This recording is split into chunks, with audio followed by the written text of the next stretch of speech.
யோக ஞான சித்தர் ஓம் ஸ்ரீ ராஜயோக குரு சரணம். தன்னம்பிக்கை எந்த சூழ்நிலையிலும் இழக்கக்கூடாது. ஒரு மனிதன் எந்த சூழ்நிலையிலும் எல்லாமே போச்சுறான், சொத்து போச்சு, வீடு போச்சு, வாசல் போச்சு, எல்லாமே போச்சுன்னா கூட தன்னம்பிக்கை இழந்துடாதீங்க. தன்னம்பிக்கையை எப்போ இழக்கிறீங்களோ அப்போ தான் உண்மையாகவே எல்லாமே இழந்திருக்கீங்க. தன்னம்பிக்கை இருந்ததுன்னா மீண்டும் வரலாம், அதை விட பல மடங்கு உயர்ந்த நிலையை அடைய முடியும். ஒருவன் தன் நம்பிக்கை இழந்துட்டானா நடப்பணத்துக்கு சமம். பணமும் அவனு ஒன்று தான், ஞாபகம் வச்சுக்கோங்க. தன் நம்பிக்கை ஒருத்தன் இழந்துட்டானா பணம்ன்றது உயிர் இல்லாமல் இருக்கா, அது இப்போ உயிரோடு இருக்கா, ஆனால் பணத்துக்கு சமம் தான்.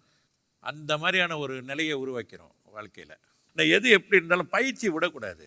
எந்த காலகட்டத்தில் எது நடந்தாலும் பயிற்சி மட்டும் நீங்கள் விடாமல் செஞ்சுட்டு வந்தீங்கன்னு சொன்னால் கண்டிப்பாக வாழ்க்கையில் எதுக்குமே பயப்பட வேண்டிய அவசியமே கிடையாது. வாழ்க்கை என்பது சில நேரங்களில் திடீர்னு வாழ்க்கையில் விட்டா உறவினரோ அல்ல பிள்ளைங்கனாலோ ஏதோ ஒரு நடக்குது அப்படின்னு சொன்னால் அதுக்கு என்ன அடுத்த ஸ்டெப் பண்ணணும் அப்படின்றத யோக சக்தியை பயன்படுத்தி நீங்கள் அதுக்கு தான் முயற்சி செய்யணுமே ஒழிய அப்படியே தோண்டு போய் இருந்துடக்கூடாது.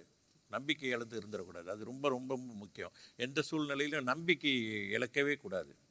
நம்பிக்கை இழக்காத வரையும் யோக சக்தி முழுமையாக அது உங்களுக்கு பலனளித்து கொண்டே இருக்கும். யோக ஞான சித்தர் ஓம் ஸ்ரீ ராஜயோக குரு சரணம்.